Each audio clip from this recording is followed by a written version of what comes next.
नमस्कार साथियों, all India medical students association United से राष्ट्रीय अध्यक्ष भरत बेनीवाल आपसे नमस्कार करता हूं, क्रांतिकारी इकबाल पेश करता हूं। और इस बार हम एक अलग रूप में, अलग तरीके से, जबरदस्त तरीके से प्रस्तुति देते हुए सरकार पे अब हमले करेंगे। आप सभी लोग तैयार रहें। सभी साथियों से मैं ये कहना चाह रहा हूं कि भाई ये पिछले 20 से 25 दिन ऐसे दिन थे जिन दिनों के अंदर थोड़ा सा तबीयत भी नासाज रही, हल्की सी क्या है भागदौड़ भी ज्यादा रही। दिल्ली 15 दिन रहे, उसके बाद 10-15 दिन से अभी लगातार इसमें संघर्ष कर रहे थे।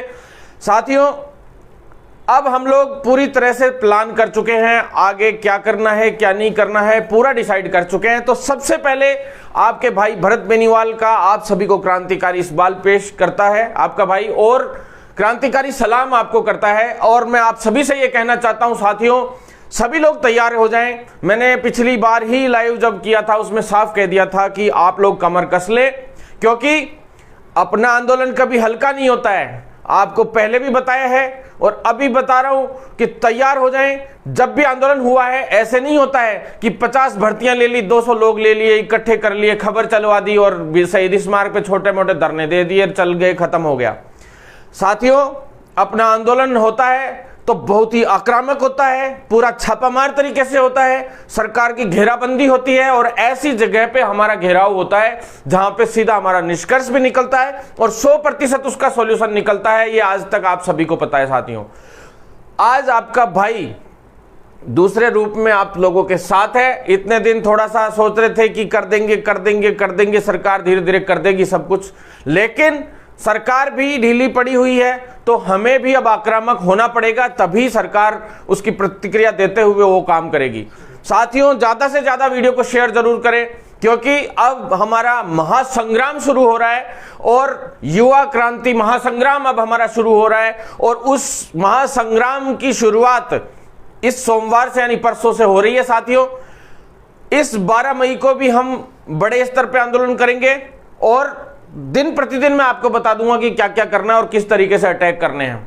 साथियों, हमारा आंदोलन ज्यादा लंबा नहीं चलता है। हमारे आंदोलन में 2-5 दिन में ही निष्कर्ष निकल जाते हैं, ये आपको पता है। एक एक करके मांगे पूरी होती है, ये भी आपको पता है। अब तक जितनी भी मांगे पूरी हुई हैं राजस्थान में, शायद अपन लोगों के अलावा किसी की भी कोई मांगे अब तक पूरी नहीं हुई। एक न्यूज मैंने कल परसों लगवाई थी कि शिक्षा विभाग में तो ये भर्तियां हो रही हैं, इतनी सारी हो रही हैं, और चिकित्सा विभाग में नहीं, अभी तक शुरुआत नहीं हुई है।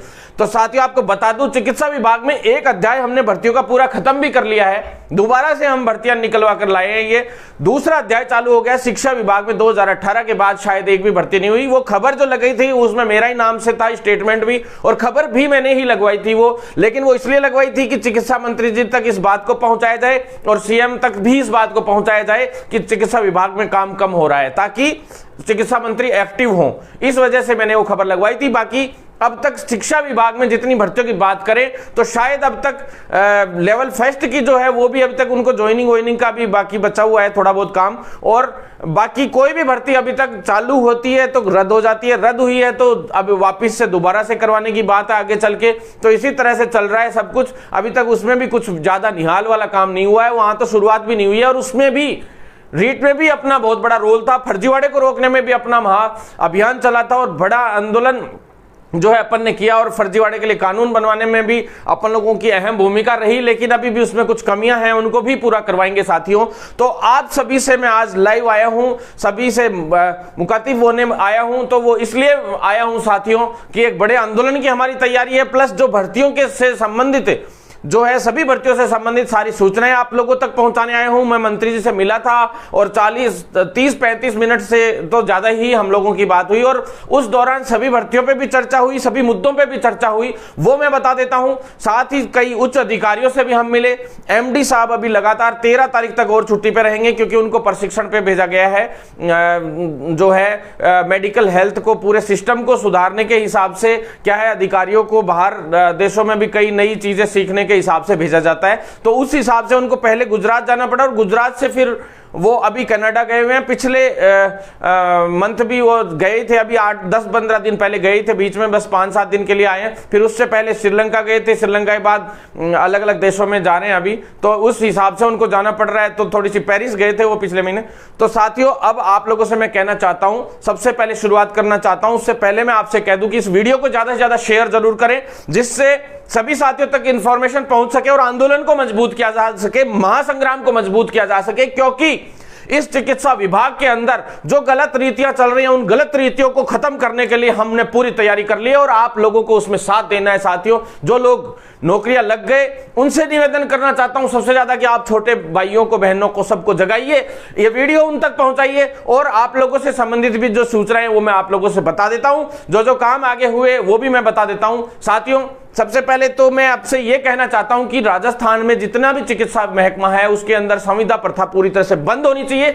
जो भी भर्तियां आनी चाहिए वो सारी की सारी स्थायी भर्तियां आनी चाहिए। संविदा पे फिर से एएनएम की भर्तियां अलग अलग जिलों के हिसाब से निकालने का प्रयास हो रहा है, उनको रोकने के लिए हम लोग तत्पर है। आप लोगों को साथ देना पड़ेगा, नहीं तो नई जो एएनएम की भर्ती है वापस से स्थायी भर्ती हम निकलवाने के लिए जो तैयारी कर रखी थी वो वापस अटकने की ओर चली जाएगी। इसलिए आपसे निवेदन है कि ये सरकार फिर से कोई ना कोई गेम खेलेगी और हमें बिल्कुल पसंद नहीं है गेम सरकार खेले इतनी देर, हमें बिल्कुल बर्दाश्त नहीं है। अगर हमने गेम खेला तो सरकार को समझ में नहीं आएगा कि ये क्या हुआ और कब हुआ और कैसे हुआ।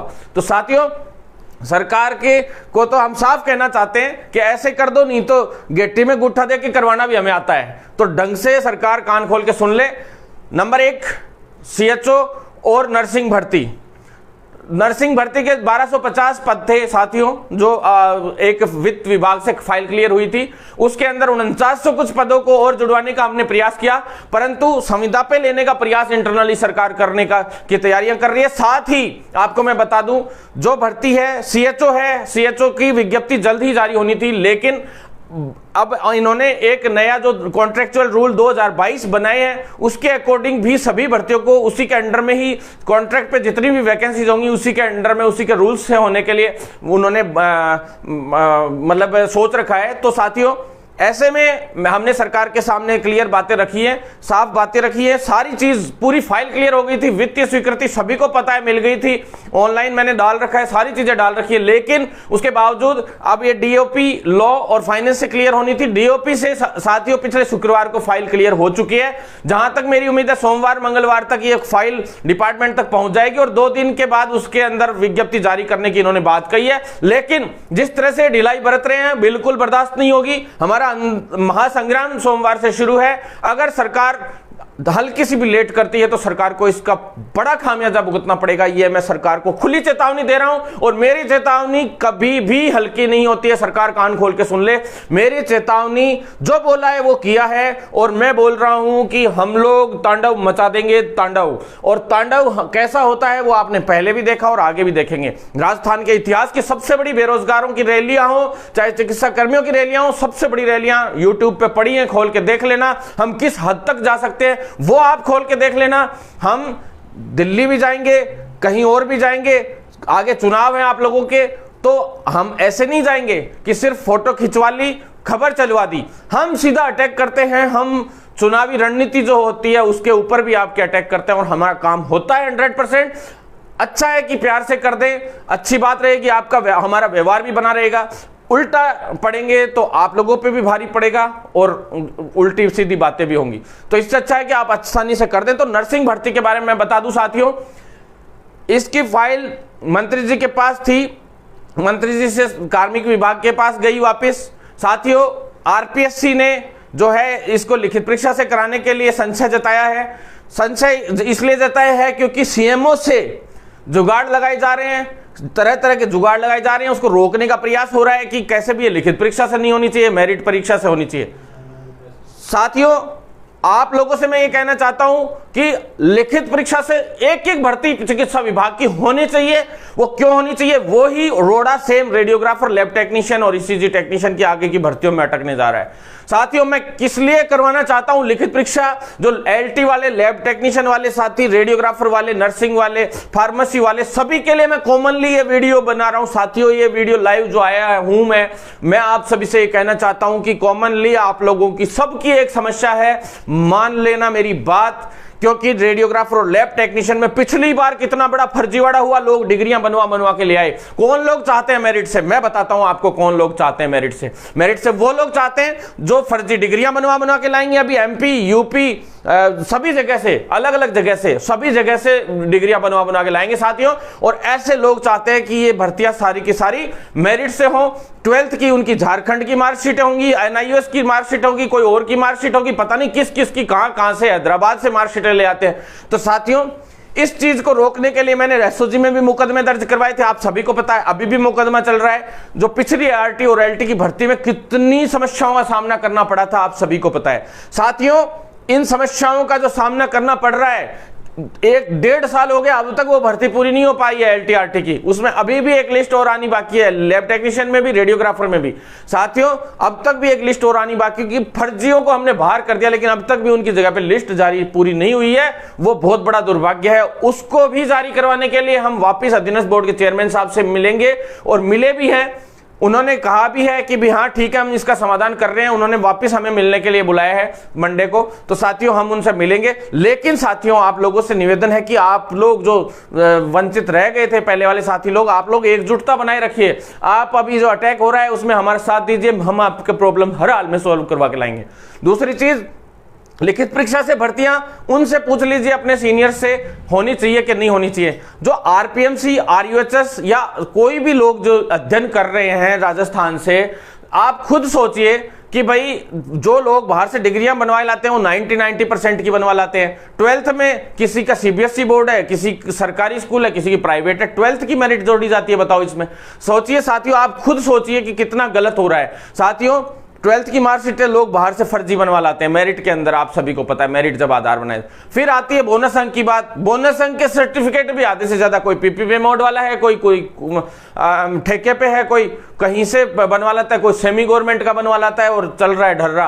और वो सर्टिफिकेट लगा के 1 साल के 10 अंक बोनस मिलते हैं, मेरिट आधार पे भर्ती होती है, एक तरफा उनका काम हो जाता है। इस तरीके से वो सरकारी नौकरियां लग जाते हैं। और इसी तरीके से, मैं सभी के लिए नहीं कह रहा, फेयर लोग भी होते हैं इसमें, लेकिन कुछ लोग ऐसे घुस जाते हैं इसमें। भर्ती का 40% हिस्सा ऐसा है कि फर्जी लोगों से भर जाता है। और वो फर्जी लोग कैसे लोगों का इलाज करेंगे, सरकार को सोचना चाहिए। जिनको आज तक, जिनको इंजेक्शन लगाना नहीं आता, जिनको कुछ करना नहीं आता, जिन्होंने कोई कार्य नहीं किया, लैब टेक्नीशियन का कार्य नहीं किया, रेडियोग्राफर का काम नहीं किया, वो कैसे किसी को सेवाएं देगा? आप खुद सोचिए इस चीज को।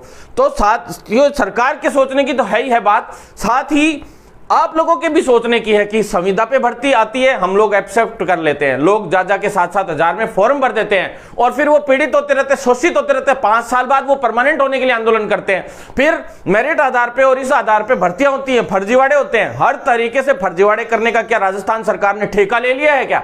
तो राजस्थान सरकार को मैं खुली चुनौती देता हूं, आप में दम हो तो मेरिट आधार पे भर्ती करा के बता देना। भरत बेनीवाल, एक राजस्थान का एक बब्बर शेर, आपसे खड़ी टक्कर लेगा और आमने सामने की टक्कर लेगा। सरकार में दम हो तो लिखित परीक्षा से सारी की सारी भर्तियां लिखित परीक्षा से करा के दिखाए, तब मानेंगे कि आपने फर्जीवाड़े राजस्थान में रोके हैं। आप फर्जीवाड़े के खिलाफ कानून बना रहे हो। किस तरह का कानून बना रहे हो? एक तरफ तो आप फर्जीवाड़े के कानून बनाने की आप बात करते हो, एक तरफ फर्जीवाड़ा हो रहा है खुलेआम। चिकित्सा विभाग के अंदर फर्जीवाड़ा, जो सबसे ज्यादा संवेदनशील फील्ड है, जिसके अंदर एक भी फर्जी आदमी लेना गलत है, क्योंकि किसी की जिंदगी के साथ खिलवाड़ आप लोग करेंगे। ये बहुत दुर्भाग्यपूर्ण है। 2nd, 3rd ग्रेड की जितनी भी भर्तियां हैं सारी लिखित परीक्षा से हो रही है, लेकिन चिकित्सा विभाग की भर्तियां क्यों? 2nd ग्रेड स्टाफ नर्स यानी नर्सिंग ऑफिसर की भर्ती आप लोगों ने मेरिट आधार पर करवाने का प्रयास कर रहे हो। लिखित परीक्षा से सारी भर्तियां होनी चाहिए, नहीं तो राजस्थान सरकार कान खोल के सुन ले, भरत बेनीवाल उस हद तक जाएगा जिस हद तक आप लोगों ने सोचा नहीं होगा, और इंडिया का सबसे बड़ा कांड होगा, और हो सकता है विश्व का भी सबसे बड़ा कांड हो वो। मैं खुली चुनौती सरकार को देता हूं, अगर लिखित परीक्षा से भर्ती नहीं हुई, क्योंकि हमारे सामने अभी जो कुछ बातें आ रही हैं जो आने वाली भर्ती के लिए छोटी मोटी निकल कर, तो सरकार से इतने दिन हम सोच रहे थे कि यार मंत्री जी ठीक है, आराम से कर रहे हैं, आराम से कर रहे हैं। तो मंत्री जी, आपकी सारी बातें धीरे धीरे आप खुद ही बदलते जा रहे हैं और आपकी बातें खराब होती जा रही है। तो जबान रखिए और अपनी बात को रखिए। मुख्यमंत्री जी भी अपनी बात को रखें। उन्होंने वादा किया था कि ये 6000 पद होने के बाद 100% हम हर भर्ती लिखित परीक्षा से कराएंगे। क्यों नहीं करा रहे हैं आप चंद 1000-1200 लोगों को लाभ देने के लिए कैसे आप किसी भर्ती को मेरिट से करा सकते हैं? क्या आप लोगों को 1.25 लाख बेरोजगार युवा नहीं दिखते? नर्सिंग के, आपको फार्मेसी के 25,000 युवा नहीं दिखते? 30,000 युवा नहीं दिखते? क्या आपको लिए 2-3 हजार युवा बस मायने रखते हैं?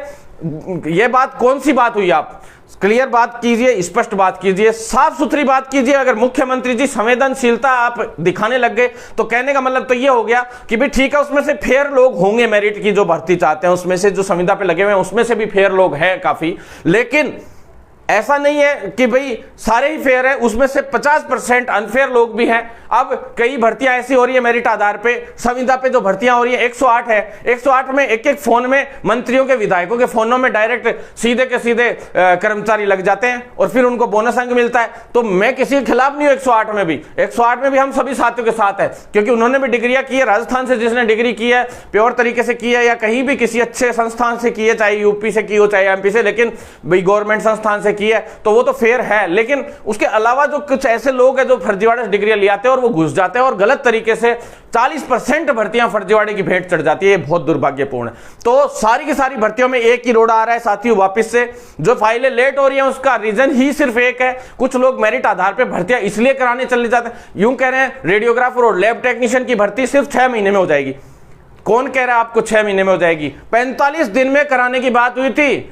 आपको ध्यान हो तो रोहित कुमार सिंह जी थे पीएचएस अपने राजस्थान के चिकित्सा विभाग के, जिस टाइम जब कोरोना था कोई बाहर नहीं निकलता था, अकेला भरत बेनीवाल रोडों पे घूमता था, भर्तियां शुरू करवाई रेडियोग्राफर और लैब टेक्नीशियन की। उस वक्त जो पिछली भर्ती करवाई, उस भर्ती के अंदर मेरिट आधार पे सिर्फ इसलिए कराने का उनको हमने कहा था कि चलो ठीक है, अभी भीड़ इकट्ठी होगी, लिखित परीक्षा से भर्ती करवाएंगे तो कोरोना का समय है तो ऐसे में आप चलो इसको कर दीजिए। 45 दिन का समय हमने फिक्स करवाया था, उसके बावजूद वो भर्ती कितने दिन में सलटी? अब तक 1.5 साल हो गया उस भर्ती को। आप खुद सोच लीजिए, 45 दिन से 1.5 साल पे आ गई, लेकिन भर्ती अभी तक कंप्लीट होने में नहीं आ रही है। साथियों इसलिए कह रहा हूं कि फिर फंसेगी, सीधी बात है, परीक्षा हो, सरकार परीक्षा तिथि तय करवाए, क्योंकि मुझे पता है आरयूएचएस और आरपीएमसी वाले तो जितने भी हैं, राजस्थान नर्सिंग काउंसिल वाले जितने भी हैं, जो बच्चे हैं जो योग्य हैं अपनी पढ़ाई डिग्री 3-3 साल का डिप्लोमा जीएनएम का वो 5-5, 6-6 साल में करके निकल रहे हैं। जो लोग आरपीएमसी वाले हैं वो 2 साल का डिप्लोमा 6-6 साल में करके निकल रहे हैं। आरयूएचएस वाले तो बिल्कुल चलो एग्जैक्टली टाइम पे हो जाते हैं, वो भी हमने उस टाइम ऑनलाइन करवा दी आरयूएचएस पूरी की पूरी, और समय पे परीक्षा करवाने के हिसाब से सबसे बड़ा मेरा आंदोलन ही आरयूएचएस का रहा था, और उसके वजह से सारा ढर्रा कंप्लीटली सही सा रहा, जो प्रॉपर टाइम पे सब कुछ एग्जाम्स और रिजल्ट और सारी प्रॉपर होते हैं। तो साथियों इस वजह से मैं आपसे कहना चाहता हूं कि भाई आप लोग मेहनत करते हो और बाहर से कोई डीम्ड यूनिवर्सिटियों से फर्जी डिग्रियां बनवा लाएंगे, फिर से उन भर्तियों को अटकाते फिरेंगे, फिर अटकती फिरेंगे। इसलिए साफ सुथरी एक ही बात है, लिखित परीक्षा से भर्तियां हो, और 800 पदों पे रेडियोग्राफर और लैब टेक्नीशियन पे 900 पदों पे भर्ती आ रही है, नर्सिंग पदों पे 1250 है, उसमें पदों को बढ़ाने के लिए हम पूरी तरह से कटिबद्ध हैं, पूरी तरह से हमारी तैयारी चल रही है, बड़ी जंग चल रही है। सीएचओ की नई भर्ती है, उसमें जो रोड आ रहा है मैं बता देता हूं साथियों।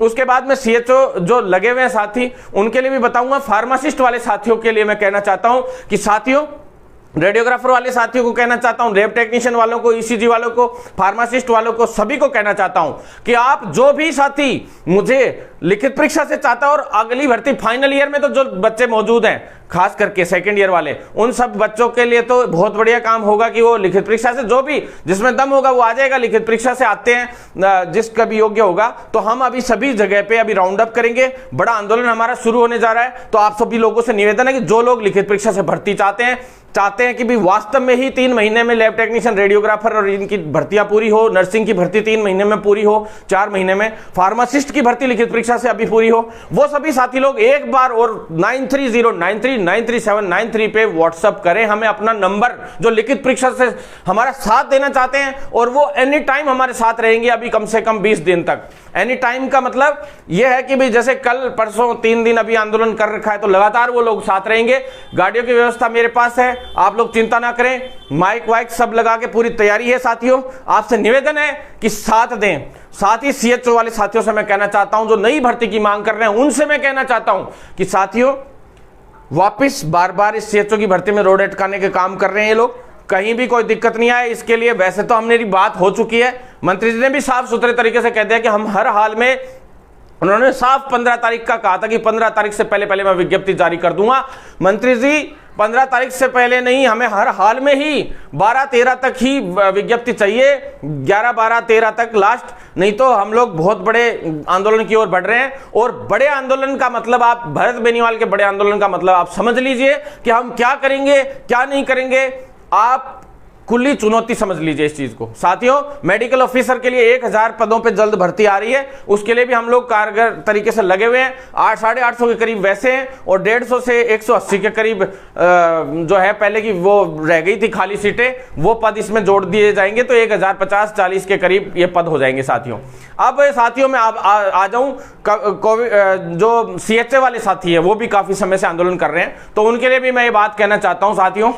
साथियों आप लोगों के लिए बोनस अंक के लिए हमने बात की थी, शुक्रवार को बैठक हुई है, मैं आपको बता दूं हमारी, और बैठक के दौरान काफी कुछ चीजों पे चर्चा हुई है। हमने बताया तरीका कि कैसे आप लोगों को बोनस अंक दिया जा सकता है, जो आप लोग इतने दिन के लिए रहे हो। दिल्ली गए थे तो कुछ चीजें हमने यहाँ पे भिजवाई भी है नोटिस के तौर पे निर्माण भवन से, लेकिन अभी क्या है, आप कोविड इमरजेंसी फंड के हिसाब से आप लोगों को लगाया गया था, फंड इनके पास है नहीं, तो एक्सटेंशन का चांस अभी थोड़ा सा कम हो रहा है। लेकिन जब सरकार ये कह रही है, मैंने ये कहा था कि भाई सरकार जब ये कह रही है कि भाई हम लोग इनको जब भी जरूरत पड़ेगी हम वापस बुला लेंगे, तो मतलब ये इन्होंने एक तरीके से बंधुआ मजदूर बना के आपको छोड़ने का प्रयास किया है। ये बहुत ही गलत है, सरकार का गलत तरीका है, बात करने का तरीका गलत है।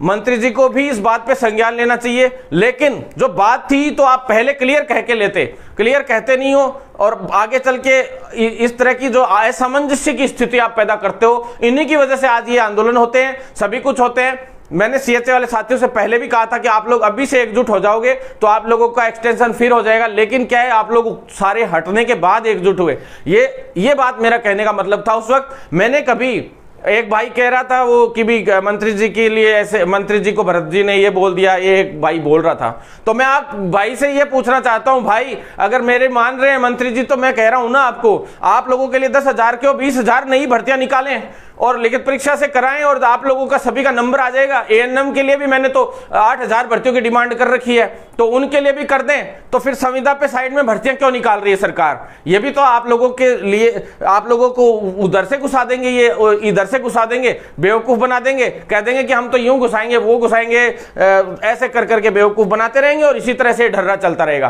तो संविदा प्रथा का जब तक आप लोग विरोध नहीं करेंगे, आप कभी भी सफल नहीं हो पाएंगे। मैं आपसे कहना चाहता हूं, अगर नई भर्तियां आती हैं, मैं आपको अब भी कह रहा हूं, उसमें आप लोगों को फिर फायदा मिल जाएगा, आपको उल्टा मांग उठानी चाहिए इस चीज की भी मैं ये कहना चाहता हूं, क्योंकि अगर सरकार इन मांगों पे पूरी तरह से विचार नहीं करती और दिक्कत आती है, तो कम से कम आपको बोनस अंक मिल जाए।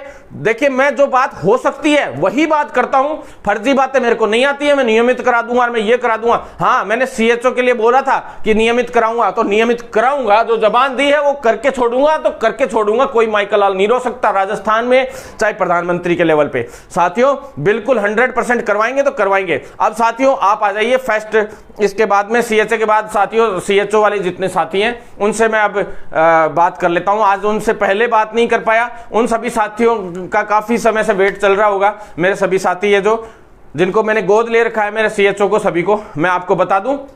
साथियों, सबसे पहले तो आपको पता ही है कि MD सर अभी बाहर गए हुए थे, तो MD सर बाहर जाने की वजह से और चिकित्सा मंत्री से मिले भी थे, अभी आपको पता ही है काफी चीजों के लिए। तो साथियों 13 तक MD साहब आ जाएंगे। 14 को जो 10,000 वाला प्राइवेट कॉलेज का मैटर है, वो मैटर जल्द ही सोल्व होगा, ये हमें पूरी उम्मीद है। 14 को जो बैठक रखी गई हो स्पेशली इसी चीज के लिए रखी गई है कि भाई जो 10,000 प्राइवेट सेक्टर वाला जो पैसा है उसमें कितना देना है, तय होना है, देना है वो तो तय हो चुका है। उसके लिए मैंने साफ एक ही बात रखी है कि अकाउंट नंबर स्वयं जो CHO है जिसने ब्रिज कोर्स किया है उसके खुद के अकाउंट नंबर लिए जाएंगे, उसी से ही उसी के अंदर उसी अकाउंट में पैसे डाले जाएंगे। बीकानेर वाले साथियों के, गवर्नमेंट कॉलेज वालों के पैसे आ चुके हैं। साथियों मैं आपको बता दूं क्लियर तरीके से, कुछ लोग कह रहे हैं कि नहीं आए, कुछ नहीं आए, तो मैं बीकानेर वाले साथियों से भी कहना चाहता हूं कि जो 28 लोगों के अकाउंट में पैसे आए वो अपनी वायरल कर दे ताकि सभी तक ये बात पहुंच जाए। मैंने जो बोला है वो कभी गलत नहीं निकला।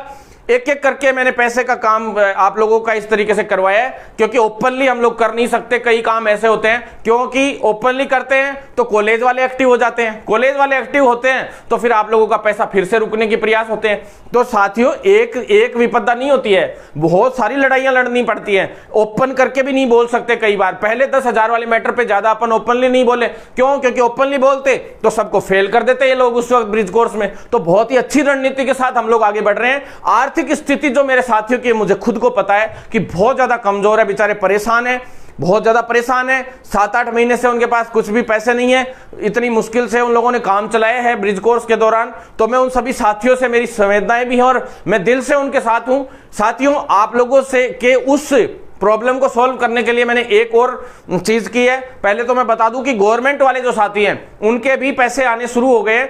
17 कॉलेजों के अभी पैसे आ रहे हैं, कल परसों में, मंगलवार तक, शायद सोमवार मंगलवार तक आ जाएंगे, और आ भी गए होंगे, कुछ एक के शायद आने शुरू भी हो गए होंगे। उसके अलावा जो अदर गवर्नमेंट कॉलेजेस बची हुई है, मैं आपको नाम बताऊंगा साथियों। कुछ कॉलेजेस से डाटा ही नहीं आया, अभी तक पूरा डाटा नहीं आया है कुछ कॉलेजेस से। तो वो कॉलेजेस अपना डाटा भिजवाएं फटाफट, और अगले ही दिन अकाउंट में आपके पैसे डलवा देंगे, कोई दिक्कत नहीं है। एक दिन छोड़ के अगले दिन डलवा देंगे। जितने भी गवर्नमेंट कॉलेजेस से पास आउट CHOs हैं जिन्होंने ब्रिज कोर्स किया है, मैं उनसे निवेदन करना चाहता हूं, ANMTC, GNMTC और जिकॉन, गवर्नमेंट कॉलेज ऑफ नर्सिंग जितनी भी थी, उनसे ब्रिज कोर्स करने वाले साथियों को मैं कहना चाहता हूं कि आप सभी एक बार और अपने जो प्रिंसिपल है उनको रिवाइंड करवाइए, जाके अपने जो डाटा है वो कंप्लीटली वापस कहिए कि भेजें वो लोग डाटा। उन लोगों ने यहाँ पे नहीं भेजा NHM को और RHS को, तो उनसे निवेदन है कि तुरंत प्रभाव से दोनों जगह पे अपना आप लोगों का जो अकाउंट नंबर वगैरह है वो सारी चीजें एक बार के लिए भेजे। साथियों, साथ ही हालांकि हमने कोशिश की है कि मैंने ये कहा कि भाई क्रिस आईडी से आप लोग ले लीजिए, तो क्रिस आईडी वाले के लिए यूं कह रहे हैं कि भाई क्रिस आईडी से तो पहले ही हमारे पे वर्कलोड ऐसे हो गया है कि भाई प्राइवेट कॉलेज वालों का ही लेने में हमें बहुत ज्यादा परेशानी आ रही है। तो गवर्नमेंट कॉलेज वाले बच्चे अगर स्वयं भिजवा दे तो ज्यादा बेहतर रहेगा, ताकि उनके पैसे जल्द से जल्द आ सकें। साथियों, उसके बाद जो है प्राइवेट सेक्टर जो वाले जो साथी लोग हैं उनका 14 को फैसला हो जाएगा, और ज्यादा समय अब लगने वाला नहीं है साथियों, आप बहुत जल्द करने वाले हैं इसके लिए। लेकिन सबसे बड़ी मैं आपको खुशखबरी दे दूं कि आप लोगों की आर्थिक स्थिति को सही करने के लिए मैंने एक काम और भी कर दिया साथ में, कि भाई सैलरी जो है वो कम से कम वो 3 महीने बाद देते हैं ये लोग। कोई भी संविदा पे कोई नौकरी लगते हैं तो स्टार्टिंग के जो 3 महीने होते हैं उसके बाद सैलरी मिलना शुरू होती है, 3.5 महीने के, 3.25 साढ़े 3 महीने पर। तो वो मैंने सोल्व कर दिया लगभग। मेरे अंदाजे से, जहां तक मेरी उम्मीद है कि 15 से पहले आपके अकाउंट में सैलरी आना शुरू हो जाएगी, यानी फर्स्ट मंथ की सैलरी आपको 15 से पहले मिल जाएगी। ये सॉल्यूशन हमारा फाइनेंस ऑफिसर है जो दीवान सर है, और उनसे सबसे बात हुई है। MD सर भी जिस दिन गए थे उससे पहले वाले दिन हम मिले थे, PD सर से भी मिले थे, तो क्लियर बात हुई थी कि सैलरी तो कम से कम करवाओ, क्योंकि आर्थिक स्थिति बहुत कमजोर है। उसके बाद जो साथी लोग परेशान है ट्रांसफर के लिए, मैंने कोशिश करके, साथियों आप लोगों ने देखा था कि जो वीडियो आया था मेरा, आप सभी को पता है कि कितना जबरदस्त हमने हंगामा किया था उस दिन, जब आपकी जो ज्वाइनिंग लिस्ट है वो जारी नहीं हुई थी, तो बहुत ज्यादा परेशान थे। और आप लोगों को होम टाउन दिलवाने के लिए ही वो मुख्य रूप से बहस हुई थी मेरी उस दिन, कि भाई सभी बच्चों को कोशिश करके होम टाउन दीजिए। तो मैं इनके ऊपर मैंने चढ़ाई कर दी थी उस दिन, और उसी की बदौलत लगभग 90% बच्चों को अपने होम टाउन या अपने घर के आसपास ज्यादातर को मिला, और 2 ही दिन में इन्होंने लिस्टें बना दी और इतनी स्पीडली काम हुआ। साथियों, कुछ एक साथी लोग हैं जो परेशान है, कोशिश मेरी यही है कि उनको जिला तो उनको भी लगभग वही मिला है, थोड़ा बहुत अलग गिने चुने लोगों को जो मिला है, जिनकी मेरिट बहुत ही ज्यादा लो थी, गिने चुने लोगों को मिला है। तो उनको भी जो नए सब सेंटर्स हैं वो अपग्रेड होने वाले हैं 15 से पहले 10 से पहले होने वाले थे, लेकिन MD सर बार बार जो इधर उधर जा रहे हैं उसकी वजह से साथियों ये थोड़ी सी पेंडेंसी आ रही है। नहीं तो मैं इतने दिन कभी लगने नहीं देता किसी भी काम में, आपको पता है। इस पिछले महीने में सिर्फ 5-7 दिन ही MD साहब सिर्फ ऑफिस में रहे, जिस वजह से क्या है काम नहीं हो पा रहे ढंग से। और साथियों ज्यादा से ज्यादा शेयर जरूर करें वीडियो को, मैं आपसे निवेदन करना चाहता हूं कि आपके हर काम को हम कर रहे हैं तो शेयर भी ज्यादा से ज्यादा करें, आपसे निवेदन है। और आपके जूनियर्स को बोलें कि लिखित परीक्षा महा आंदोलन जो है अभी महासंग्राम है, युवा क्रांति महासंग्राम चिकित्सा विभाग का, चिकित्सा सुधार महाक्रांति आंदोलन है अभी। साथियों इस आंदोलन में आप लोग साथ जरूर दें। इसके बाद साथियों जो गाइडलाइन का है, मैंने आपको TOR डाला था साथियों, ये TOR पहले भी हमने डलवाया था, हालांकि जब पहले कुछ लोगों को ज्वाइनिंग दी गई थी पहले वाले साथियों को ज्वाइनिंग दी गई थी, उस वक्त भी ये भारत सरकार की जो गाइडलाइन होती है उसके अकॉर्डिंग होता है, और भारत सरकार की जो गाइडलाइन है उसी के अकॉर्डिंग आप लोगों की जो है अभी जो गाइडलाइन गाइडलाइंस बन रही हैं राजस्थान की अपने की, और इसके अंदर जहां तक है एमडी साहब के आते ही 14 तारीख को इसका भी काम हो जाएगा, 14-15 को आते ही उनके, और जल्दी से जल्दी आप लोगों की गाइडलाइन जारी करवाने का भी काम करेंगे। कोई भी जो सीएमएचओ है या एमओ है उसको आप अपना टीओआर जाके दें। इसमें टीओआर में क्या है, काफी संशोधन होंगे अभी छोटे मोटे,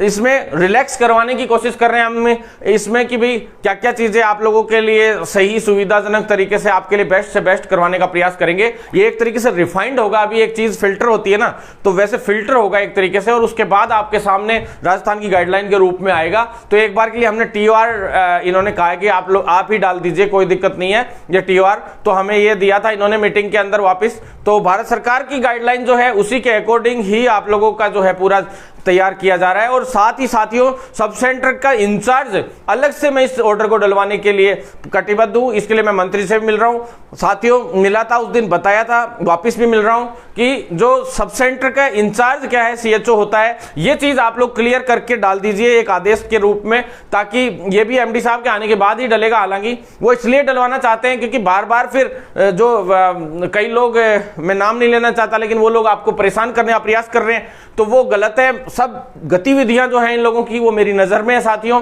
हर चीज मेरी नजर में है, आप लोग चिंतित ना हो। साथ ही साथियों सबसे बड़ी बात है कि सब सेंटर में साफ मैंने ये कहा है ट्रांसफर वाले मामले में कि ट्रांसफर अभी आप लोग कर लीजिए जितने करने हैं, समय है आपके पास 10-15 दिन का, क्योंकि ट्रांसफर का काम अगर या तो विभाग को दे दीजिए या सीएमएचओ लेवल पे अब दे दीजिए, क्योंकि गिने चुने लोग ही हैं जिनके ट्रांसफर होने हैं, बाकी तो लगभग अपने आसपास पहुंच चुके हैं। तो साथियों मैंने इसलिए रखा कि भाई मैंने ये भी कहा कि भाई सब सेंटर का जो इंचार्ज होगा वो एक तरीके से सीएचओ होगा, और उसका अकाउंट उसके साथ सब सेंटर के अकाउंट के साथ एक तरीके से जुड़ा हुआ रहेगा आने वाले वक्त में। तो क्या है, अभी से पोस्टिंग उनको वहीं दे दी जाए जहां से उनको बाद में ट्रांसफर नहीं कराना पड़े। तो ऐसे में उन सभी साथियों को क्या है, अभी से ही सही जगह पे पोस्टिंग दे दीजिए पहले ही, ताकि वो अकाउंट फिर खुल गया सब सेंटर के साथ और फिर वो इधर उधर हुए तो वो अकाउंट नंबर भी इधर उधर, सारा मामला इधर उधर होगा। हमने मंत्री जी को ये बात समझाई, पीडी सर को भी समझाई, तो उन्होंने कहा बात वाजिब है आपकी, इस तरीके से हम प्रयास करते हैं कि अभी जल्दी से जल्दी इसका समाधान करते हैं। तो एमडी साहब अब एक बार आ जाए तो 14 तारीख को बहुत सारे मुद्दों पर अपनी चर्चा हो जाएगी। कोशिश यही है कि 14 और 15 को 2 दिन बैठक होंगी और जल्दी से जल्दी इन चीजों को निपटाया जाएगा साथियों। साथ ही साथियों अब मैं आ जाता हूं वेटिंग और स्पोर्ट्स की पे, क्योंकि दोनों के साथ इसलिए बोल रहा हूं क्योंकि उससे पहले एक एब्सेंट वाले साथी लोग हैं, उनकी मैं खुशखबरी देना चाहता हूं कि शुक्रवार को फाइल चल गई है आप लोगों की। साथियों नोट शीटें वगैरह सारी तैयार हो गई, बता रहे थे कि भी हम लोगों ने काम कर लिया है लगभग कंप्लीट, उनको इसी बैच में जोड़ने के लिए पूरी तरह से स्पीडली काम कर रहे हैं। और जो छावड़ा मैम है उन्होंने भी मंडे को बोला है कि भाई उच्च अधिकारी सौरभ जी वगैरह उन्होंने सबने बोला है, सचदेवा जी ने, सभी ने, कि भाई हम मंडे या ट्यूसडे तक इनकी फाइल कंप्लीट करके और 14 को आते ही एमडी साहब से साइन करवा लेंगे। तो ये है कि जल्द से जल्द आप लोगों का समाधान होगा, क्योंकि बड़े स्तर का निर्णय है आपका।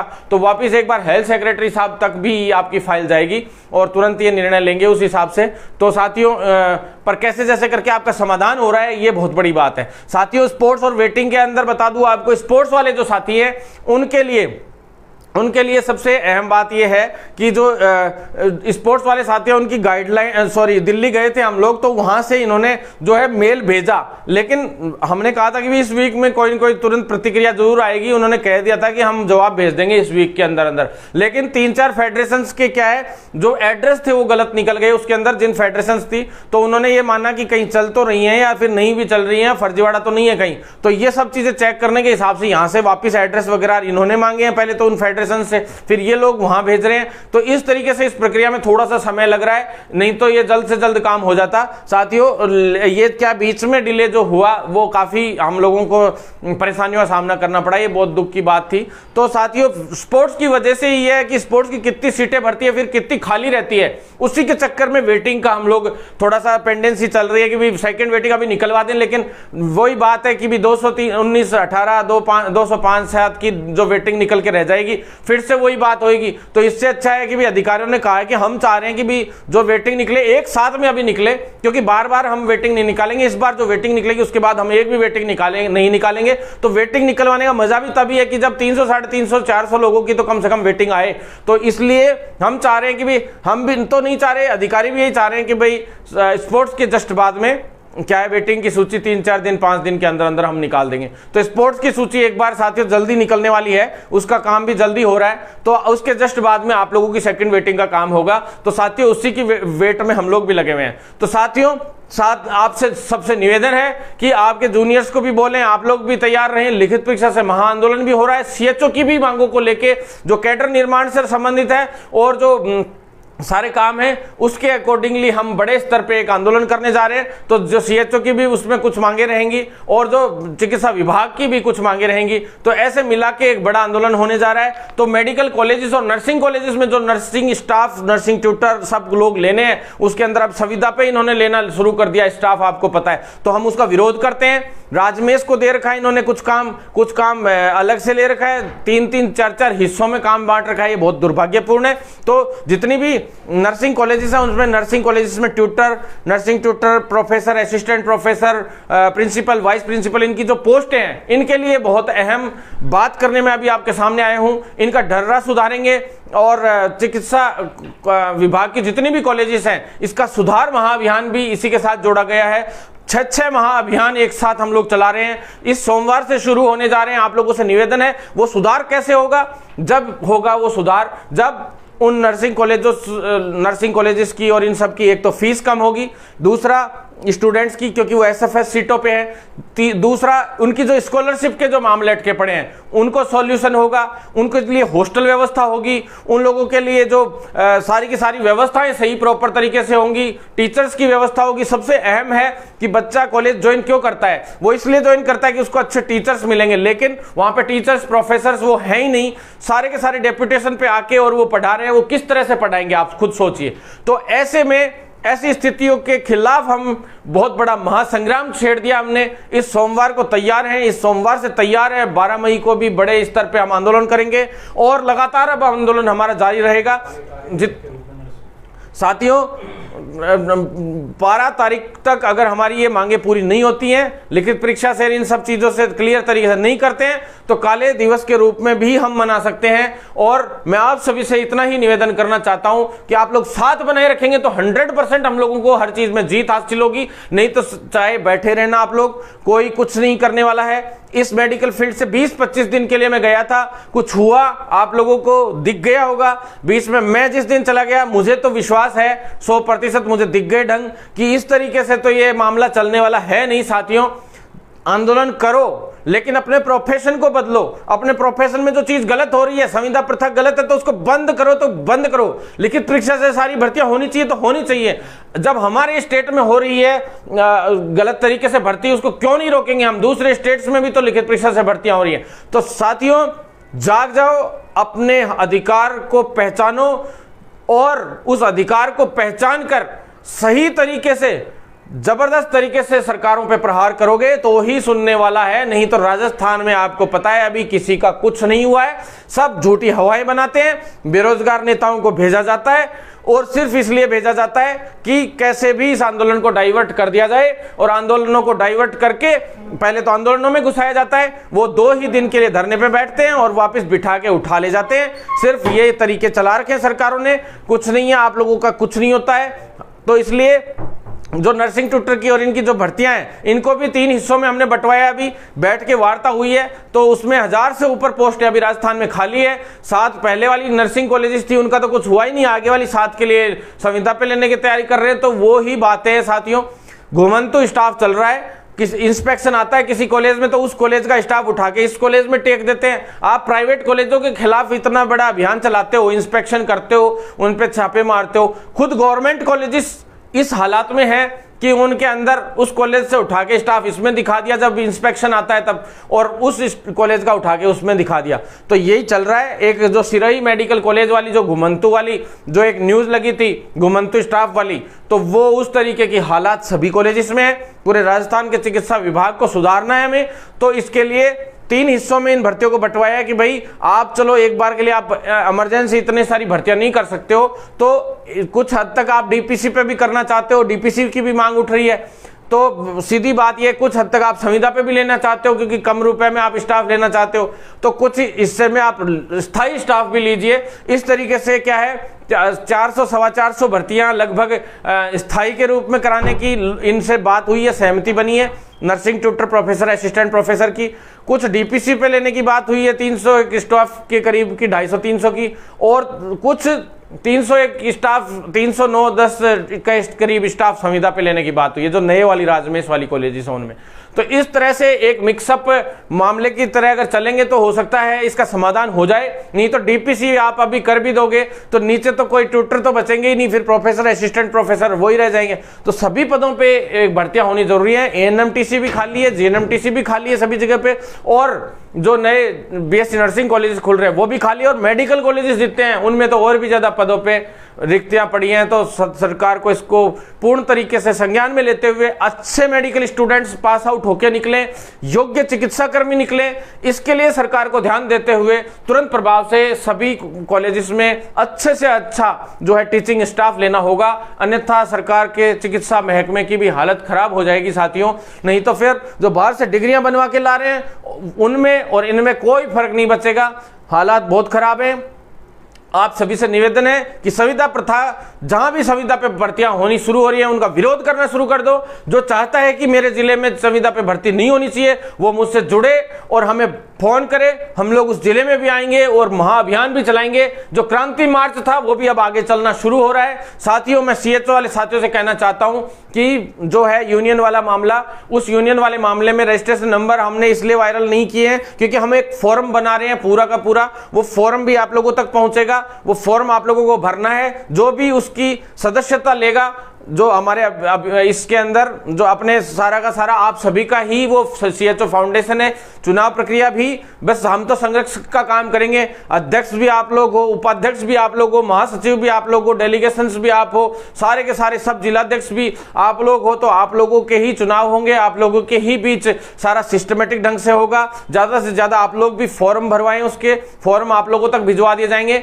आप लोगों से निवेदन है कि जो साथी डेलीगेशन के रूप में काम करना चाहता है वो अपना हर एक जिले से मुझे पोर्टफोलियो जरूर सेंड करे, व्हाट्सएप करे। साथियों, ज्यादा से ज्यादा साथी लोग जुड़े, क्योंकि एक मजबूत, देखिए आप चाहते हो कि संगठन इस तरीके का बन जाए कि 2 दिन चले, 3 दिन चले, दुकानें चले, पर्चियां कट रही हैं नर्सेज एसोसिएशनों की, दिख रही होंगी आपको, वो हालात रहे और कोई पूछने नहीं आए। 10-10 संगठन बन गए नर्सेज एसोसिएशन में। ऐसे ही पैरामेडिकल में भी चल रहा है, ऐसे ही और फार्मेसी वालों में भी चल रहा है, सब जगह पे यही हालात हैं।